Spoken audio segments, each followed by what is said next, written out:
גם בתוך התקפת הדמים הנערכת עלינו זה חדשים. אנו מושיטים יד שלום ושכנות טובה לכל המדינות השכנות וימיהן. למדנו מן ההיסטוריה, אדוני הנשיא, כי המלחמה היא נמנעת, השלום הוא בלתי נמנע. שלום רב. דוד בן גוריון קבע כי קיומה של ישראל תלוי הן בכוחה והן בצדקתה.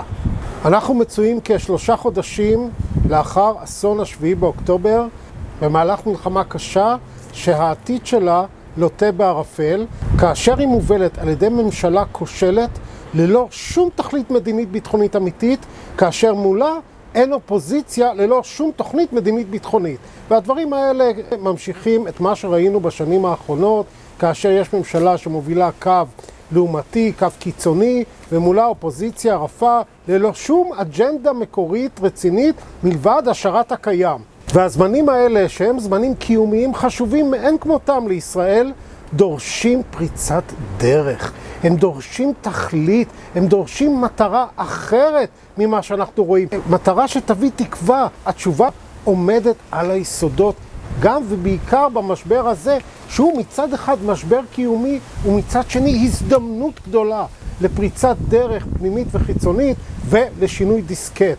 והפריצת דרך הזו ושינוי הדיסקט הזה עומדים בעיקר על שניים. הם עומדים על כך שמול אג'נדת הכוח, כוח והשום כלום מולה, כן, עוברים לאג'נדה של כוח וצדק גם יחד. על פי חזונו של דוד בן גוריון, לפיו קיומה של ישראל תלוי הן בכוחה והן בצדקתה. מדינת ישראל תהא מושתתת על יסודות החירות, הצדק והשלום לאור חזונם של נביאי ישראל. התוכנית שאני אציג בפניכם, שהיא למעשה תוכנית מרשל ישראלית, היא למעשה תוכנית לעזה חופשית ודמוקרטית, היא תוכנית שיסודה בהצעה שהעליתי עוד בימי האינתיפאדה השנייה בשנת 2002, כפי שתראו גם בשנת 2014 במהלך צוק איתן. ועכשיו כשאנחנו נמצאים במהלך המלחמה, שכרגע אין לה שום תכלית מדינית ביטחונית אמיתית ליום שאחרי, אני מעלה שוב את אותה הצעה בשינויים מחויבים, את תוכנית מרשל הישראלית לעזה חופשית ודמוקרטית. ראשית דבר ועניין, ישראל תפעל להפרדה מוחלטת בין ההנהגה הפושעת, החמאסניקית, הטרוריסטית וכדומה, לבין העם העזתי. כל אותם רעיונות טבעיים שאנחנו שומעים הן מהשלטון והן ממלכי הפנחה של השלטון, לפיו החמאס והעם העזתי חד הם רעיונות שמסכנים את קיומה של ישראל ולא מובילים כאן לשום תקווה אלא למלחמת חורמה של הכל בכל. אתם יודעים, כשנכנסים מלחמה אף פעם לא יודעים איך יצאו ממנה. כמו כן התוכנית נשענת על הפרדה בשלב זה בין עזה לבין הרשות הפלסטינית באיו"ש, בהקבלה לאותה הפרדה בגרמניה, בין מזרח גרמניה למערב גרמניה וכדומה. תוכנית מרשל הישראלית תעשה בשיתוף ישיר עם המעצמות הדמוקרטיות, ואנחנו מציעים את ארצות הברית, את בריטניה ואת גרמניה או צרפת, יכול להיות שבעדיפות לגרמניה גם מבחינה סמלית, ובשיתוף עקיף עם מדינות ערב המתונות.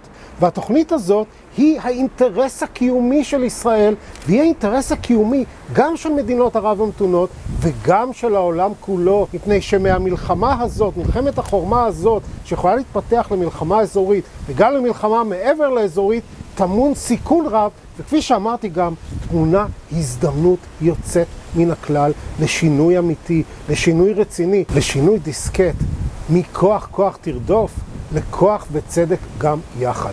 על פי התוכנית שלנו, יש לחלק את רצועת עזה בין השותפים הישירים, כאשר המנדט יינתן להם להפוך את עזה מהאזור הכושל ביותר בעולם, מאזור דיקטטורי, פונדמנטליסטי וכדומה, לאזור פורח של מדינה חופשית ודמוקרטית. כאשר ישראל תשלוט הן בציר פילדלפי, הן ברצועת ביטחון, כמובן שעזה תפורז לחלוטין, כן? אבל המאמץ לשינוי הזה לא יעשה רק על ידי ישראל, אלא הוא יעשה בשיתוף פעולה עם המעצמות המובילות בעולם המערבי. ואני אגע כמובן להתנגדויות רציניות שיכולות להיות למה שאני אומר כרגע, בכל ההיבטים לקראת סיום הצגת התוכנית הזאת. ונושא ההשקעות הכלכליות המסיביות לקראת עזה החופשית והדמוקרטית יעשה לא רק על ידי המעצמות המשותפות, אלא גם ואולי בעיקר על ידי השותפות העקיפות, על ידי מדינות ערב המתונות. וההשקעות האלה לא תעשינה בעיקר של בעלי הון מול בעלי הון, אלא מתוך דגש על המעמדות הנמוכים והבינוניים ברצועת עזה, שהם בעיקר המעמד הנמוך שם, שהוא רוב רובו של העם שם. מפני שהפיתוח הכלכלי אמור קודם כל להתבצע אל מול רוב רובו המוחלט של העם העזתי. וכפי שאמרתי קודם לכן, זה אינטרס לא רק של ישראל, זה אינטרס קודם כל של אנשי עזה, וזה ודאי אינטרס של מדינות ערב המתונות, הן מבחינה פנימית והן מבחינה חיצונית, וודאי של העולם כולו. וההשקעות הכלכליות האלה תעשינה מתוך שתי תכליות. התכלית אחת היא לשקם את רוב רובו המוחלט של העם ברצועת עזה, והתכלית השנייה היא גם לרווחים, לאלה שמשקיעים. והאינטרס המשותף הזה הוא לא רק אינטרס שייתכן, הוא אינטרס חיוני שיכול וראוי להתבצע. נורדאו מתאר ניסוי מדעי של מדען גרמני שמכניס לאקווריום דג טורף ודג לא טורף. דג שהוא טרף למעשה. והדג הטורף בולע את הדג הקטן. הוא עושה את זה עוד פעם, אותו דבר. ואז הוא שם חוצץ, קיר זכוכית, באמצע האקווריום.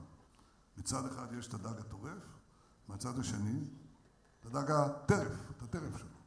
ובן הדג הטורף רואה את הטרף מבעד לזכוכית, מסתער על הזכוכית, פוחס את אפו, מסתובב עוד פעם, עושה את זה עוד פעם, ועוד פעם, ועוד פעם, ועוד פעם, עד שהוא מפסיק. ואז המדען מוציא את קיר הזכוכית, והדג הטורף נשאר בצד שלו, והדג הקטן נשאר גם הוא בצד שלו. ואנחנו באים ואומרים לממשלה הזאת, ולהן אופוזיציה, כאן בשדרות, למי שומע אותנו כאן, ובשידור חי באתר אני ואתה מפלגת העם הישראלית, כן? החוסן האזרחי של תושבי שדרות ועוטף עזה מתחיל בפתרון בעיית עזה. משם זה מתחיל. אבל הממשלה הזאת, במשך, והקודמת שלה, במשך למעלה מ9 שנים, לא עשתה שום דבר בעניין הזה. כלום. פשוט שום דבר. שום דבר. סבב ועוד סבב ועוד סבב, בלי שום תכלית, בלי שום מטרה אמיתית, שוב ושוב, שמנציחים את הבעיה, מנציחים את המצב, וזאת בעיה לא רק של שדרות, זו בעיה של כל הארץ, במיוחד של החבר'ה שגרים כאן. ואותה תוכנית מרשל ישראלית, שהיא יוזמה ישראלית, לא שאנחנו נגררים אחרי אחרים, אלא שאנחנו אלה שיוזמים, התוכנית הזאת היא גם הזדמנות וגם אינטרס, הן פנימי, הן חיצוני, הן כלכלי, למדינות המערב וגם למדינות ערב המתונות. אנחנו יכולים, יש לנו אתגר גדול ויש לנו הזדמנות גדולה. האתגר הגדול היה ונשאר האיום האיראני, כי הוא איום קיומי. ואנחנו צריכים לעשות הכל, ואני אעשה הכל, כדי למנוע מהאיום הזה להתממש. זה דבר ראשון. מנגד האיום הזה מייצר הזדמנות. והוא יצר את ההזדמנות הזאת, שנקראת הסכמי אברהם. משום שיצאנו מהדוקטרינה האבסורדית הזאת, שאנחנו צריכים לעבור דרך הפלסטינים שרוצים בהשמדתנו לקבל את הסכמתם להסכם שיביא אותנו לסף השמדה כדי שנוכל לפרוץ לעולם הערבי. העולם הערבי מתעניין בפלסטינים בערך כמו ש... מה שהשתנה זה שבמקום לחשוב שהשלום עובר דרך רמאללה, אני הבהרתי שהשלום עוקף את רמאללה. ושאותה אג'נדה של מר נתניהו, שלפיה השיתוף פעולה עם מדינות ערב המתונות יעשה באמצעות המאבק מול איראן, תוך הזנחת הסכסוך הישראלי-פלסטיני, ואף שימון ומימון של אותם גורמים שרוצים להנציח את הסכסוך ורוצים גם להשמיד את ישראל, אותה קונספציה שערורייתית של מר נתניהו, שאנחנו היינו המפלגה היחידה שהתנגדה לה, תבדקו אותי, המפלגה היחידה שהתנגדה לה, הן בשידורים, הן בשידורי בחירות וכדומה, אותה קונספציה מקבלת עכשיו שוב את המענה הרציני, את המענה שמוביל לתקווה, לשינוי אחר לחלוטין מול אותה שגיאה קטסטרופלית שהובילה לאסון הנורא של 7 באוקטובר. ובכן, המנדט של המדינות השותפות באופן ישיר ברצועת עזה יהיה להקמת עזה חופשית ודמוקרטית. החמאס וכל ארגוני הטרור יוצאו כמובן מחוץ לחוק. תכונן מערכת חינוך בעזה לחופש, דמוקרטיה ושלום עם ישראל ובכלל. שלב ראשון, וכאשר מן הסתם חלק ניכר מהאוכלוסייה העזתית, בוודאי אחרי כל כך הרבה שנים, מצוי באותו חינוך של החמאס, או מפחד מאותם גורמים שוודאי עוד איכשהו נשארו שם לפני שהם יועלמו, כן? על פי חוק ועל פי כוח, כן? הרי שיעשה גם באמצעות אזרחים ישראלים, דרוזים וערבים שיקבלו מפתחות כדי לשנות מעיקרו הן את החינוך, הן את צורת השלטון והן את צורת המחשבה של התושבים העזתיים כלפי ישראל ובכלל. במקביל יש לפעול לחידוש ולתיקון הסכמי אוסלו מול הרשות הפלסטינית, גם כתוצאה מכך שהסכסוך הישראלי-פלסטיני הוזנח על ידי כל ממשלות ישראל ב-15 השנים האחרונות. חלק מהן לא רק הוזנח, אלא אף העצימו את הגורמים הקיצוניים, הן ברשות והן בעזה.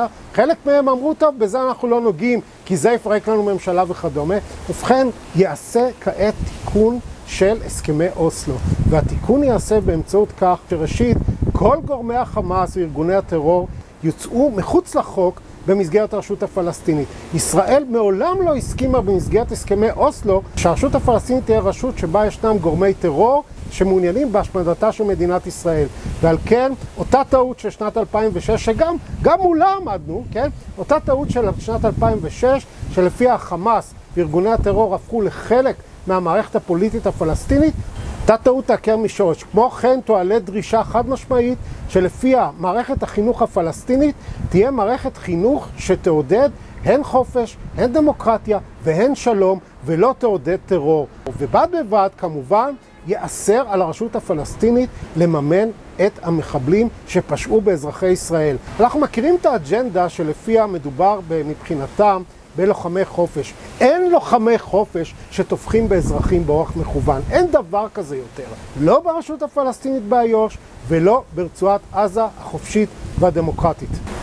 ישראל והמעצמות המשותפות תקמנה טריבונלים ברצועת עזה, יכול להיות בח'אן יונס, יכול להיות ברפיח, לשפוט את פושעי השביעי באוקטובר, לשפוט את ראשי ארגוני הטרור ואת אלה שהשתתפו בטבח, באונס, בכל הדברים הנוראים שהם עשו. הטריבונלים האלה יהיו מקבילים לטריבונלים שהוקמו במשפטי נירנברג בגרמניה. וכעת אני אדרש לטיעונים שעשויים להיות כנגד התוכנית שאני העליתי כאן מטעם מפלגת אני ואתה.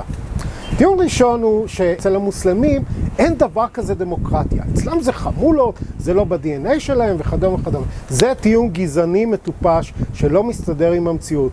ראשית, ישנן מדינות מוסלמיות שהן מדינות דמוקרטיות. המדינה המוסלמית הגדולה ביותר, אינדונזיה, עם כ-200 מיליון איש, היא מדינה דמוקרטית.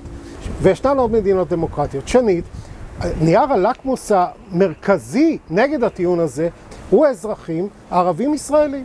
האזרחים הערבים ישראלים שהם רובם ככולם אזרחים יוצאים מן הכלל בתוך מהות דמוקרטית, משתתפים במשחק הדמוקרטי, ואני לא אגע כרגע למהותה החופשית שוויונית של הדמוקרטיה הישראלית. בוא נניח לזה בשלב זה, כן? כי גם פה יש לא רק דבר אחד או שניים לתקן.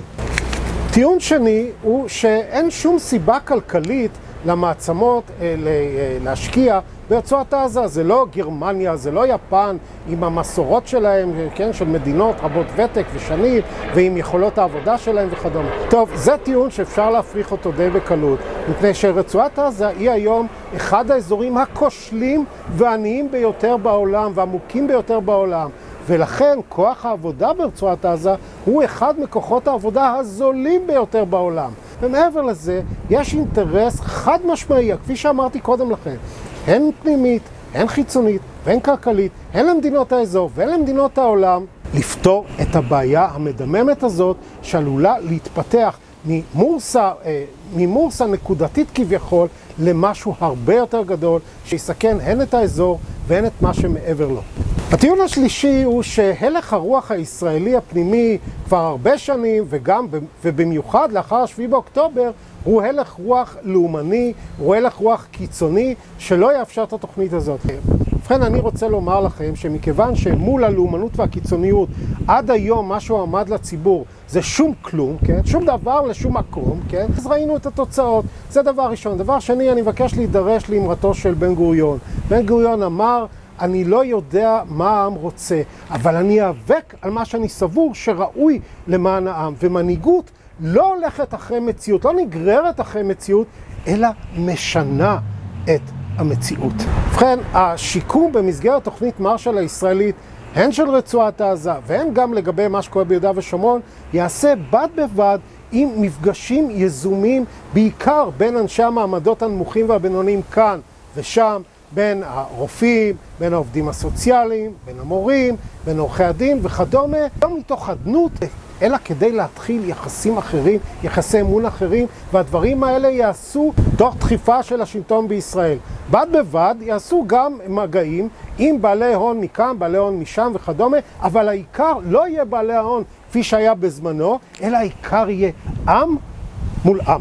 תוכנית מרשל הישראלית של אני ואתה היא תוכנית שמוצגת כאן בקווים כלליים, והיא תוכנית שקוראת לדיון, היא תוכנית שקוראת לוויכוח, היא תוכנית שקוראת לליבון, והיא התוכנית האמיתית הרצינית היחידה שמוצגת כאן, שמובילה לתקווה, שמובילה לתכלית, הן לעם בישראל, הן לעם הפלסטיני, הן לעם האזור והן בכלל. ולסיום, יש שוב להידרש, הן מאמרתו של בן גוריון, לפיה קיומה של ישראל תלוי הן בכוחה והן בצדקתה, ולדבריו של מנחם בגין, לפיהם המלחמה היא נמנעת, השלום הוא בלתי נמנע.